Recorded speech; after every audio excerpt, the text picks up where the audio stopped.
Welcome to all.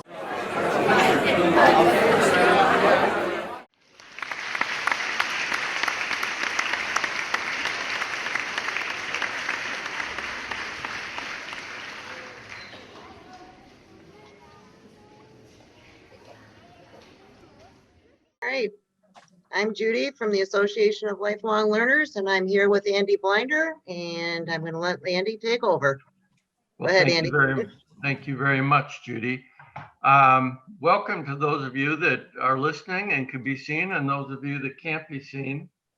I would like to thank Judy et al. And Rick et al. For being my away producers, and my wife for being my in-house producer, because I'm pretty IT useless. And also extend thanks to Judy Nichols for inviting me to give this presentation. So tell you very, very briefly a little bit about myself. I grew up in the Detroit area and did some odd jobs until my mid-20s, and then I got into the at-large mental health field. I worked at a crisis intervention center for about 10 or 11 years, where they had a suicide hotline, did psychiatric emergency assessments, did crisis counseling, among some other community kind of programming. In 1989, I got my limited license as a psychologist and did some work a little bit for some insurance companies, and then went on to spend the last 20 years or so of my career working in private practice, counseling families and individuals with mental health issues, as well as substance abuse, chemical dependency, and other addictions. My wife and I will have been retired up here to Mount Morenci, to the Hillman area. It'll be 5 years this coming June. So that's a brief overview of that. I would be happy if people had questions, if they asked them when they thought of them, instead of either waiting. But if you have questions at the end and we either run out of time, or you can ask them, you could send them to the all office and they will forward them to me. You have all the all email, I suspect, is on this. So, and I will get back to you individually, because I don't want anyone to not have their questions answered as best I can. So let me start out by saying that as I undertook this, I realized that this was a huge topic that I was going to have to speak about in 50 or 55 or 60 minutes. And that's kind of a huge undertaking. So I've attempted to kind of narrow it down. I wouldn't think that too many people in any field really consider them at the top 1% of being an expert, and by no means I am. I've had a lot of different experiences in mental health, though, and I think I'm able to give a pretty broad overview of the topic. I picked this name, The Other Health, because most people really don't pay too much attention to their emotions or their mental health well-being. We wake up in the morning, or we have slight injury or accident, or we catch a cold, and we're very acutely aware of sniffles and temperatures and stomach aches and vomiting and diarrhea and ingrown toenails and all kinds of things physically. But we generally don't pay too much attention to our emotional pains. We write them off, we ignore them. We do very, very little to maintain them. So I wanted to just give that background as why I called it The Other Health. It's hugely important, as best we can, that we do pay attention to it, because our physical health and our emotional health are very much, no pun intended, joined at the hip. And people that suffer from things like chronic fatigue and ulcers and other kinds of physical ailments, there's a general feeling that some of that might be due to stress, which of course is a simple way perhaps of suggesting that we're not dealing with our emotions as adequately as we could be. We're going to talk a little bit about prevention then at the end of the talk. So I also wanted to talk about how people might, what I call, excuse the quotations, but catch an illness or catch an emotional or mental illness. And I'm using those terms kind of interchangeably today. So if I use the term emotional illness, you can think of mental illness as well.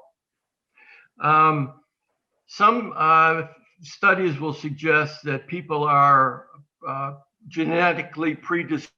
So I'll try to back up the tape here a little bit. And what I was talking about is how we catch an emotional or mental illness. Part of it is possibly a genetic disposition to something like that may be triggered something in our childhood or our teenage years or early adulthood. And some of it might have to do with the social situation in which we grew up. Is those of you that perhaps are thinking about your own family history as I'm speaking about are aware of kinds of dysfunction that would happen in an individual's lives in your family. It wouldn't have to be necessarily a parent or sibling. It could be a grandparent, aunt, uncle, but it becomes family lore. And again, it's within that context that we sometimes deal and disregard kinds of things that get swept under the cupboard, under the rug rather. The old expression of not wanting to wash our clothes or dirty laundry in public also is very much, unfortunately, a stigma of emotional and mental health conditions where people are very, very reluctant to share with anyone, even sometimes their closest friends or closest family, what's going on in their lives. And so we as individuals, again, end up holding all of that emotionality in. And again, that can trigger various kinds of episodes of things.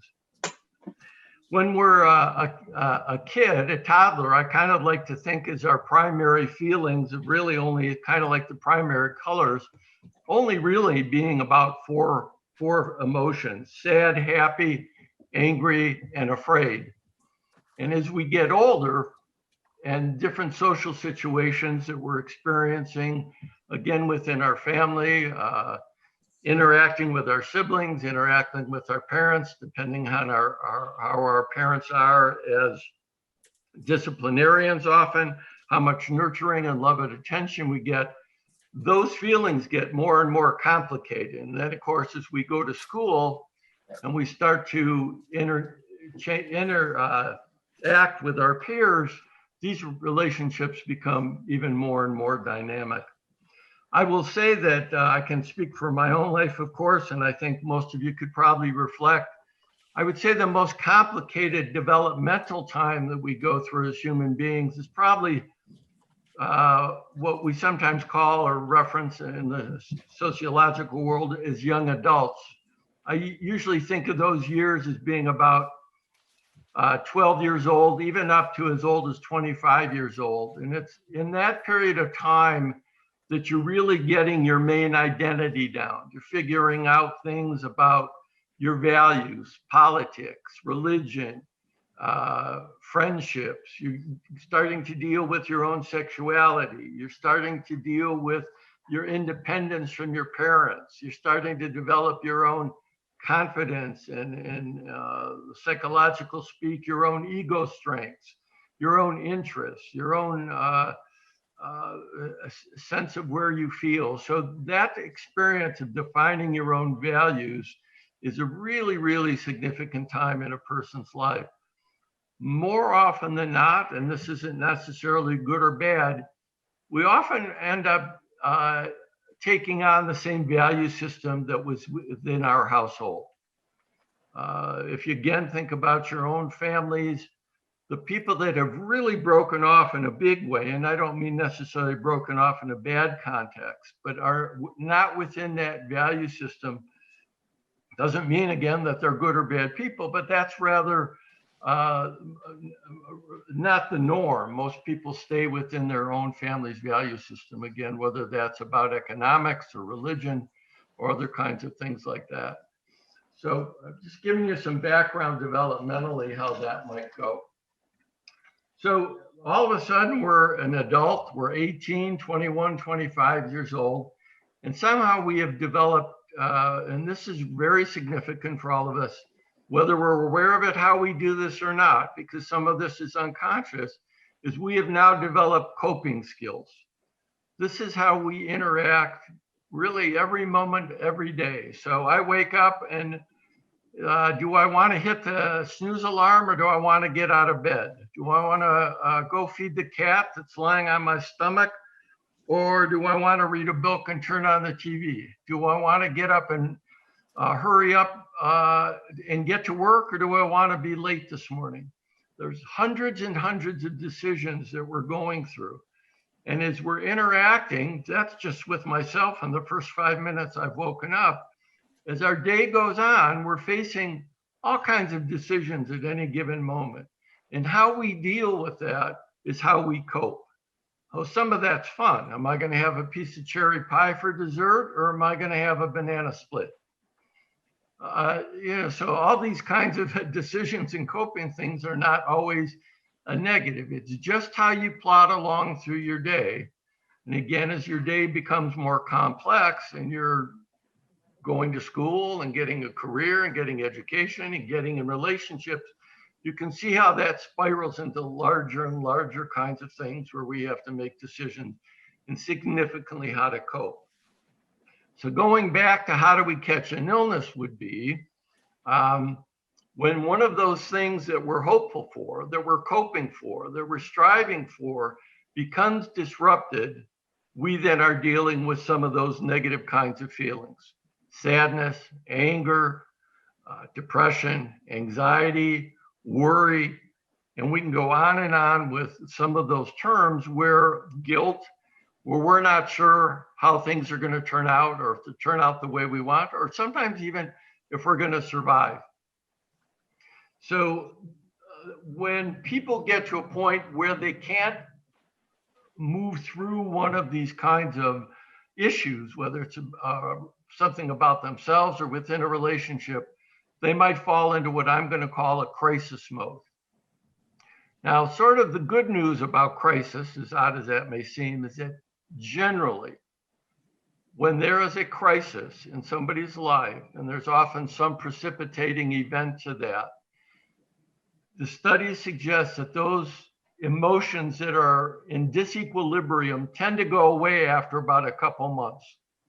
So I'm going to give you probably the best example of that. Unfortunately, it's not a particularly very happy one, but somewhere all of us that I believe are listening have lost someone through death, or perhaps has moved away and we're not ever going to see them again.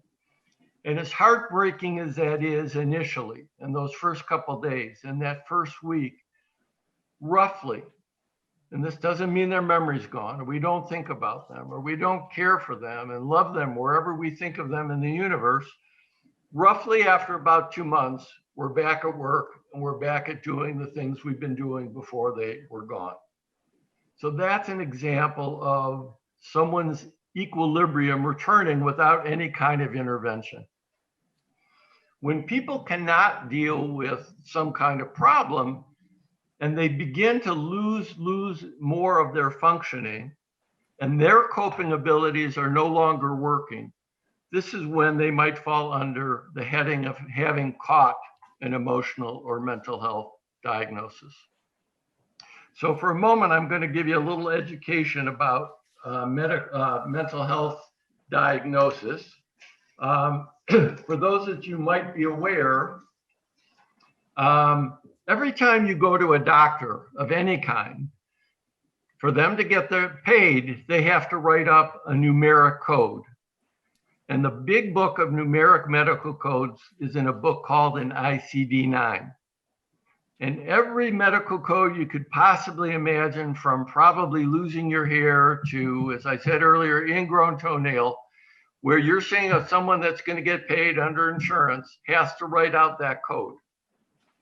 Well, the mental health industry, if you will, has similar coding, but the book that we use is called, which are also in the ICD-9, which are much more descriptive in what's called the DSM-5, and that stands for the Diagnostic Statistical Manual of Mental Health Disorders. And it was first published in 1952. Great job. And it's been revised now 5 times. A group of medical professionals meet, I think it's about every 7 to 10 years, and gather information for about 3 years to come up with the terms that they want to use for these diagnostic categories. Some of you that are a little bit older would know that the term bipolar, which has been popular for the last 15, 20 years, really did not exist 25 years ago and clearly did not exist in 1952. That just fell under the terms of depressive disorder, major depressive disorder. So they make these adapt changes as there's more research is done and more studies have been done. I mentioned earlier that some people might be predisposed to more severe psychiatric illnesses, and I wanted to give a very, very clear distinction for the moment to help you think about, and this is how I think about, there's 2 main categories of mental health disorders. One is what's called the affective disorders, which are really more the emotional ones, and we're going to come back to that, the affective, A-F-F-E-C-T-I-V-E disorders. And then there are what called the thought disorders. And those disorders are, in a way, what we sometimes consider the more severe disorders, things such as severe bipolar disorder and schizophrenia, where there is, in the terminology loosely, the individual may have some experience with delusions or breaks from reality. Again, it wasn't until the 1980s when states started to help people to get back into the community that pretty much every state in the country had significantly large mental health hospitals. And in fact, had several around the state. I think Michigan, that I can think of, probably had 5 or 6 that unfortunately we began to understand that we're housing these long-term, again, the term's not used anymore, chronically mentally ill people. And with the interventions of much, much more helpful medications, people were able to return to the community where, at least in the Detroit area that I'm aware of right now, there's one very, very small, more long-term kind of psychiatric hospital. So those, again, are called thought disorders. Those mental health conditions where there's extreme kinds of dysfunction, inability. Now, again, I'm not talking about any kind of learning issues. These, again, are really adult categories. And I don't know that we'll spend much time talking more about those, but if you have questions, I will be glad to answer them if I can. The affective disorders really now fall under 2 main categories, and then they branch off into very, very unique and distinctive ones. And generally those 2 categories about feelings where you might have a mental health diagnosis is some form of anxiety or some form of depression. The other thing that is in that book, the DSM-5, that is unique, but also, of course, falls in part with anxiety and depression, are people that end up in their coping skills and their coping dysfunction, I should say, with some kind of addictive behaviors. And addictive behaviors can range anywhere from chemical dependency, alcoholism, gambling, hoarding. Some people put eating disorders under addictive behaviors. So they're all within that affective disorder side of things versus the thought disorders. Although significant dysfunction within the addictive behaviors can lead to various, of course, breaks from reality. And this is, again, is an area, of course, where you can see the connection, of course, between physical health and mental health. People who have addictions where they're ingesting something are much, much more likely to have organ dysfunction and organ breakdown than people that would, just have depression or general anxieties.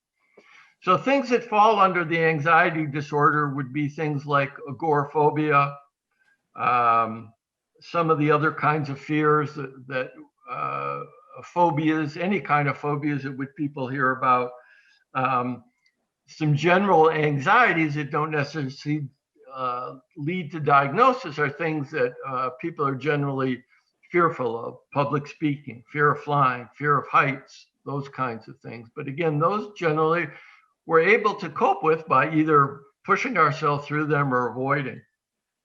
The depression symptoms, again, move through something that would be what in that DSM-5 we call it adjustment disorders.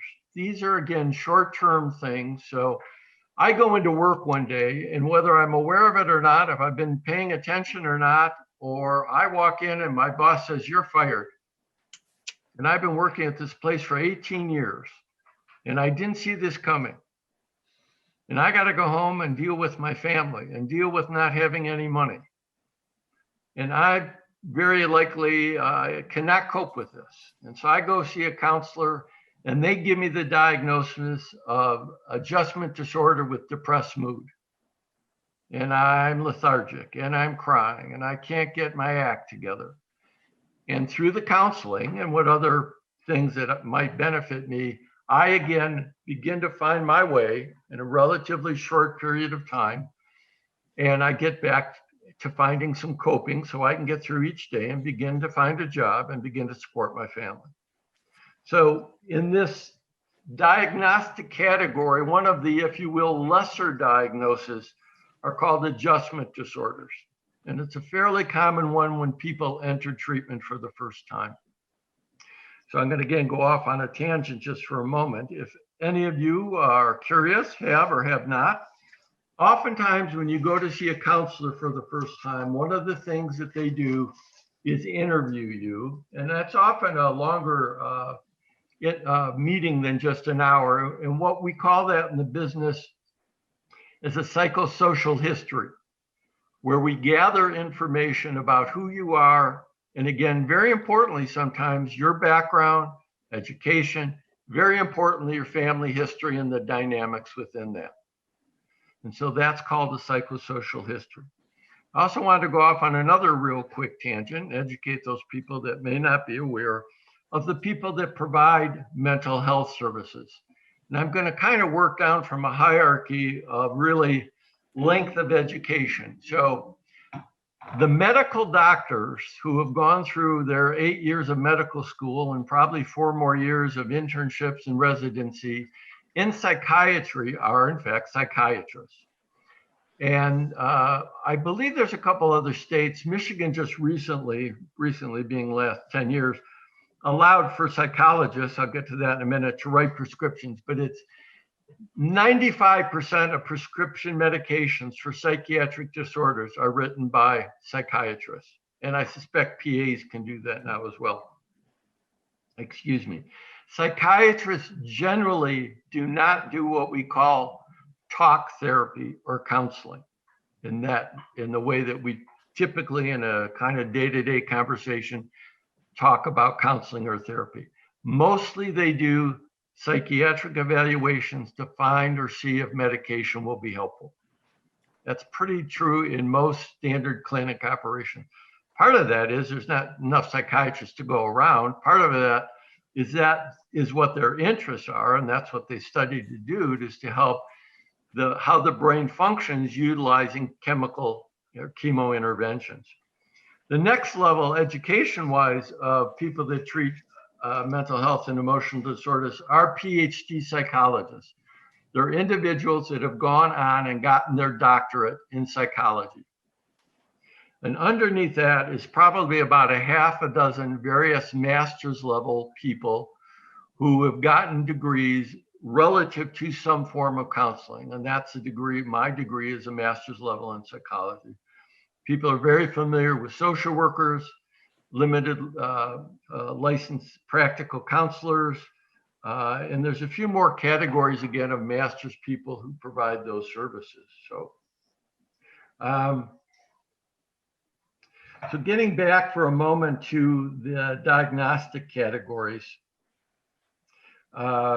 as people have gone through that psychosocial assessment. If the counselor feels that medication would be helpful, they typically ask for a consult from the psychiatrist. And at that point, the individual would see a psychiatrist in whatever time frame that clinic or group is working under. And the psychiatrist would make some recommendation whether medication would be helpful or not. And they subsequently see them to either make adjustments, discharge them from medication, or continue them on or change the medication. Again, having talked in generalities so far, and will continue to do so, in the recent 15 or 20 years, one of the things that's found to be most helpful, and generally most helpful, is combining talk therapy with some of the more severe anxieties and depressions with some help and aid from medication. One of the benefits of the medication in a physical way, it helps people stabilize their eating, their sleeping, their energy level, because without those things stable, it's much, much harder for the person to get back to work, back to finding a job, back into relationship functioning, again, with themselves or others. So people that have major depressive disorders, which again is broken down into various kinds of categories, might experience both depression and manic episodes.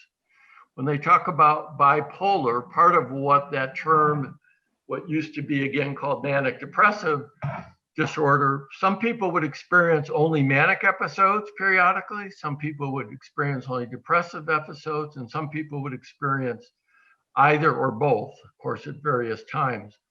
Some of the people with those disorders, particularly the manic ones, do have some of that break from reality episodes that do occur, but don't have those more significant thought disorders that I mentioned earlier. I'm going to take a quick swallow of water. Anybody have any questions so far at all? Listening. I have one.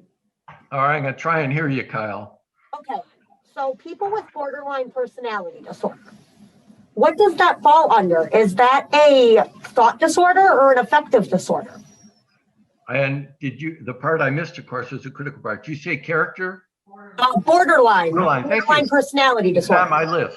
Thank you very much. See, good segue. You and I didn't plan that, but it's a wonderful segue. I have borderline, that's why I asked. Thank you. In that DSM-5, probably a significant chunk of that is devoted to those disorders that I've already mentioned.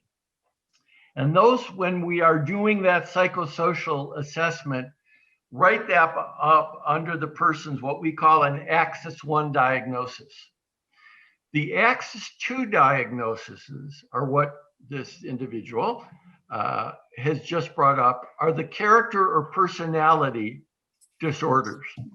And there are 10 of them in the current DSM-5. And probably you've heard about these: antisocial, borderline, narcissistic, dependent, obsessive compulsive, and I forget which ones I'm missing, but there's histrionic. There's only 10 of them.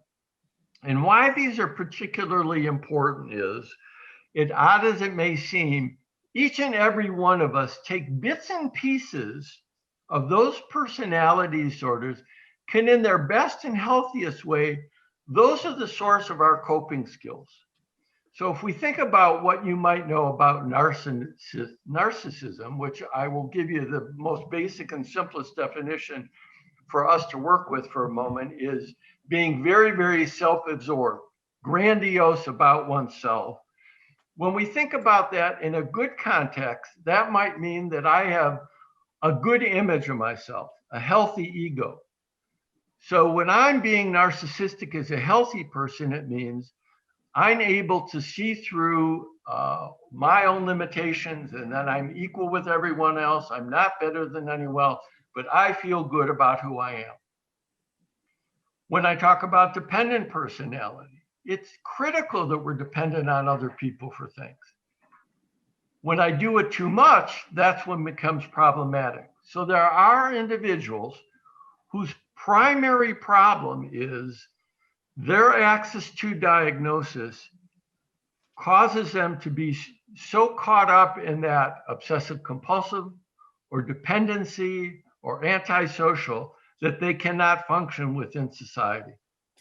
So the person that has borderline personality, and I don't have off the top of my head, each one of those character issues, character disorders, has 8 or 10 specific behaviors that fall underneath it. And generally in the DSM-5, it says if 7 of these 10 apply to you, it's very possible that you have that diagnosis. So I cannot remember the 10 or so that are under borderline personality, but part of it is inability to maintain social relationships, fear of intimacy, inability to hold down continued structure and things like that. That would be something that makes that person look kind of from afar. If we were looking at their lives, if we had a movie of their lives, they would look like they're broken or on a default mode as they try to move through their functioning in the real world as we know it. Wonderfully, in the last, again, I'm going to say about 20 or 25 years, they've come up with some really wonderful treatments for people with character personality disorders. Much of it's done in a peer group setting where very, very healthy and positive confrontations go on. They do a lot of workbook exercises and programming like that. So some of those people as well can benefit from certain kinds of medications. So did that answer your question, Kyle, to some extent, or? Yeah, okay. But again, that's really, really important to understand that those character and personality traits that we have, and if you think about it, without even looking it up on the internet, what they are, you'd be aware of where you're being dependent or codependent, or if you have OCD things, big or small. It doesn't mean you're broken. It just means that there are things that we do that help you cope. You know, there may be things that you have to count a certain amount of times, or repeat a certain amount of times. That's just how you get through that particular issue, and that's fine. There's nothing wrong with that. It doesn't, again, mean there's anything particularly wrong with you. So I mentioned earlier, I want to talk a little bit, and we're not anywhere quite near our time yet, but I want to talk a little bit how we get sick, how we might catch an illness through a predisposition genetically or with our social functioning, or if we have some crisis. I want to talk a little bit about how we get well, and I did mention that with going to see one of the professional people that provide that. But one of the things we can do on a day-to-day basis, really important, is to nurture our mental or emotional health the same way that we nurture our physical health. So how do we nurture our physical health? A couple of the basics, of course: exercise, enjoyment, pleasure, recreational, diet, nutrition, those kinds of things, spirituality. All of those things nurture our physical well-being. Well, the same way that we do that, it's important that we try and nurture our emotional side. So on a simple way to do that is to find people and friends that you can be open with. That doesn't necessarily have to be people within your immediate life. There are multitudes of peer and support groups out there, perhaps, of course, Alcoholics Anonymous being the one that we might be most familiar with. But there are a variety of other support groups out there. People find it very, very beneficial to keep a diary or a journal, which I think can be very, very helpful. Sometimes if you're in a relationship that's going through a rough time, sometimes writing a letter to that person, even if you don't send it, can be an extremely, extremely helpful kind of thing to do. All of these things can help maintain and nurture your own emotional well-being. What I call that area of personal growth should be a nonstop thing. The same way as we grow and age, we have to adapt to the aging process. We sometimes need to age and adapt to the emotional changes that go on in our life as we age, which can become, of course, very complicated as well. let me put in a plug for two other groups that I'm involved with. One is well, I don't know where they would be in your screen, but if you're looking at your screen and you see 4 or 5 of my colleagues and peer buddies over at the Bayview Center, which is a drop-in center for people with emotional and mental issues. They're welcome to have you join them for a variety of recreational activities, peer support groups. They do workshops. They're a wonderful place. They're located at 710 North 2nd Avenue. And I'm sure they'd be easy to find for you in the phone book. Do a wonderful job over there. The other group that I'm involved with is NAMI, which is the National Alliance for Mental Illness. It's started out as a grassroots organization in the late 80s to help individuals and family and friends of people that have typically those more severe mental illnesses that I mentioned earlier, how to deal and support those individuals that have those diagnoses. Anyway, we are starting a group in Alpena. It existed back in the late 80s and 90s, and it had kind of fallen by the wayside for a while. But a couple of years ago, some of the people that were in that group before and some new people have started to organize, and we are right in the midst now of applying for an affiliation. There is about 1,000 affiliations across the United States of NAMI groups to help people with that. And so, again, if you are interested in participating at all, please get your name and information over to Judy at the All office, and I will be happy to follow up with you. So I'm going through my notes here quickly to see if I've missed any of the major points that I wanted to talk about. I did want to say that having moved up here from Detroit metro area, it's unfortunate that there are, of course, much less resources up here. When I go to the Alpena phone book to look up counselors or mental health services, it's extremely limited. Probably one of the organizations that most people might end up with, it would be one of two, depending on which county you're in, might be one of the Thunder Bay health clinics, which in the current, again, language does what we call behavioral health treatment, which again talks about people's behavior and getting them functioning in the mainstream of society or whatever abilities they are, large or small. They do provide those services. And the Community Mental Health Office, which serves 5 counties in Northeast Michigan, which is a significantly large area to encompass all those services. Again, if you're looking for other general, information, a really good resource is to Google the National Institute for Mental Health, which is the government-based think tank, if you will, for treatment and programming and where funding goes, and is a really good resource. And again, without too much trouble, you could find a whole slew of 800 numbers for mental health supports, whether it be a crisis, veterans, substance abuse, domestic violence, those kinds of things. So if in any way you were having trouble finding, wanted and had the ability, unfortunately, to pay through insurance or others, a private practitioner in this area, I would be happy again to help you look. Not something that I do, but I would be happy to try and help you walk through that channels again if you wanted to get your name over to Judy with all. So again, this has been a extremely brief overview. I'm not sure what else I wanted to mention at all. So if there's no questions. I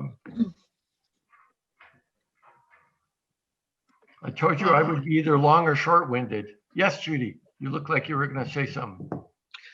I have a question on how, what kind of tips do you offer for someone with no mental illness, no issues of overeating or storing too much stuff or any of those things, but and I say that lightly, how do you deal with individuals, family members, or others who have significant issues, and what's the best way to cope with them? Whether I guess Well, with I'm going to COVID answer your and everything, question I directly, but found with I COVID, left out a huge resource again for individuals, and sitting right behind the lady at the pool table, I won't use your first name just for the moment, you're going to see a whole slew of books over her shoulders. There is an amazing and important amount of literature and books and self-help books and educational books on every kind of mental disorder, specifically or even indirectly to what I've been talking about today. And I'm sure both at the Baby Center that has an extensive library and at your public library, you can find any kind of self-help book. And so this is part of the answer to your question, Judy. I will say in general that it is hugely important that we try not to avoid issues when we see that with people. And I used that word confrontation earlier today, and most people find that intimidating, scary, not sure what to do with that. But as a loved one, of course, it's important that you approach a person who you see as having some kind of dysfunction, not coping well, and approach them directly with your concerns. One of the hardest things I've ever had to do in my adult life was confront a long life friend about his drinking problem. And I've been through a whole boatload of problems with service users and my own family members. But when I had to go to this friend with a group of other friends and confront him about our concerns about his drinking, that was the hardest thing, one of the hardest personal things I've ever had to do. But when you approach that, sometimes with getting coached how to do that, where you approach that with concern, care, love, that makes it easier for you and perhaps the most receptive to that other person. The worst case they're going to know is put their hand up and say, leave me alone. And you've gained everything and really lost nothing. If you can go and you're going to confront that person, and they may be open to, if you can have some potential resource or next step, that's sometimes extremely helpful to do. Gee, Jane, I've noticed that for months you keep doing X, Y, or Z, and I'm concerned because, and you give them very specific examples. How about you and I go and talk to this person I know? Or let's go and talk to a minister that I know that I think would be helpful. Let's go and talk to this counselor I used to talk to. So those approaches of concern and care are oftentimes, with good examples, are often a way to try and get that person to hear what you're concerned about.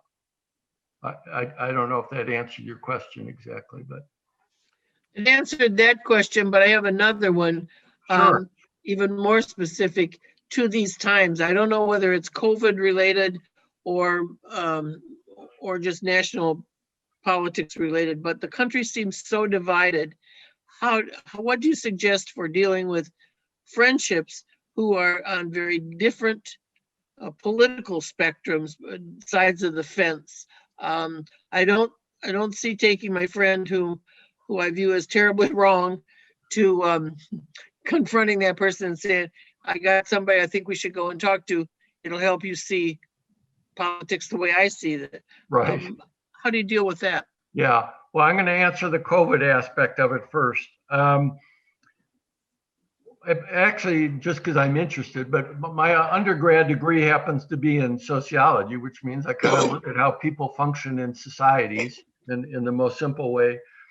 And ever since I was growing up, and I think whether it's for those that will fall in this age group or those of you that are younger, it would be your grandparents, I don't ever recall not hearing when something would come up and they were talking about one of my parents, they would say, oh, they were a child of the Depression. And this is 40, 50, 60 years later. And why I bring that up is clearly the Depression, for those 5 or 10 years of incredible unemployment and poverty and people scratching to find meals left an indelible mark on individuals and communities and society that we still talk about it in that way. So how COVID affects us now, we can look at and say, boy, I have had to stay in the house and I'm lonely and I'm sad and it's awful. I can't do these things. We know on a day-to-day basis how it affects us. I'm not sure how it's going to affect us individually 10 and 15 years from now, but we're going to know. They're talking about school kids kind of having lost a whole generation, which I think is a bit extreme. I wasn't there, of course, when this happened. The only other more current thing I can think of is those lifelong New Yorkers that had to live through 9/11, I feel were hugely traumatized as a community. And occasionally some of the people that I do know that had lived in New York in that time would reference it in that same way. And here we are 20 years later with that same kind of reference or point of reference as people used to talk about the Depression. Another example is I would hear people talk about the war years. Well, that was during the war years, meaning World War II. And sometimes that reference even applies to the Vietnam era. So talking about with the political aspects of things, there's a multitude of things that we didn't agree about with people, whether that be our spouse or within our own family. Generally, though, they don't cause as much potential disruption as what this current election year has caused. I think, again, if the relationship has been healthy up to that point, you sit down with a person and you say, John or Mary, whoever it is, because I saw this on TV today, are you willing to talk about whatever that topic is or that person is at that issue? If they agree to do that, I would always, with any discussion, is lay down some ground rules, which are hugely important. It's one of the techniques that we do in family counseling and marital counseling is we have guidelines and parameters. And it may be, you know what, we're only going to talk about that issue for 5 minutes. And you literally set a timer. As soon as the timer's off, you start talking about the weather. And so people get some points in. We're not going to raise our voice. We're not going to swear. We're not going to point fingers. We're not going to be accusatory. So some of those kinds of things can break the ice. I care about you and I don't want to lose that friendship. So how about if we just talk about this in a way that you know where I'm coming from and I can learn where you're coming from. And we don't judge that and we don't make discounting comments about that. Again, it's also it might be important to recognize, Mary, you and I think probably are really on such a different page that we need to go about our relationship as if this doesn't exist for right now. And it just doesn't become part of your thing. And so you're avoiding it, and avoidance is sometimes a healthy technique to use. The healthiest part about that is you recognized you're avoiding it. And that makes it real just by acknowledging it. And that's really, really important. Thank you. Thank you. Yeah. I'd like to say a little bit to Judy. The first question, can you hear me? About the COVID? No, about talking to someone? Talking to someone, yes. Well, that has a mental illness. I think that's what you had a concern about, and how to talk to them. Am I correct? Mm-hmm. I was diagnosed with bipolar disorder at 49 years old. And before that, I just had a normal life with, I worked at a pharmacy for 10 years. And it came as a surprise to me and my family. But before I was diagnosed, I had to deal with several relatives who had diagnosed mental illnesses. And the best thing that I can say is communication. I think communication is the best thing to learn about, how we communicate with others that we might not understand what they're going through. I think most people with a diagnosed mental illness are sensitive, and one wrong word in the wrong place in the sentence can make a huge difference. So I studied up on communication, and that's kept my relationships intact. So I just wanted to mention that.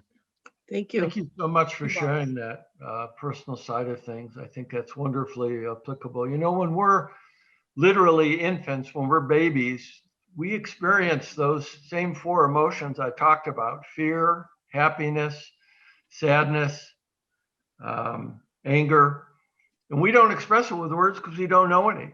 And so we fuss and we make fists and we smile and we get bright and we cry, and we're trying to let the caregiver know we need our diaper change, or we need to be fed, or we need to be held, or we need you to throw that Nerf ball at us. And as we age, as this individual just said, using words, communicating is the most critical thing that we can do. So again, thank you for sharing that, Eileen. Okay, Judy H., I think we may be at a wrap point. Okay. Well, thank you very much. It was very Again, if interesting. anybody has any questions or comments or anything at all you'd like me to follow up, oh, go ahead. Yeah. There's a chat on, can you read the chat? This has been very helpful talk and discussion, Andy. Thank you. I did see that. I saw the chat there for a moment. Nina was trying to say something. Yeah, I